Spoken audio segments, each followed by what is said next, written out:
how you can turn off preview access in Capcut.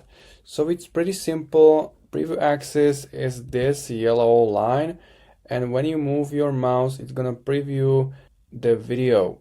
If you want to turn it off, simply press S on your keyboard, and the yellow line will not longer be here, and you will not be able to preview your video. If you want to turn it on back, you can press S again. If you cannot use S on your keyboard, you can move your mouse cursor here on the right, and this is the icon for preview access. You can click and turn it off, or click and turn it on. If you click this arrow, you can preview video and also audio. So if you choose this option with the preview, you can also preview the sound.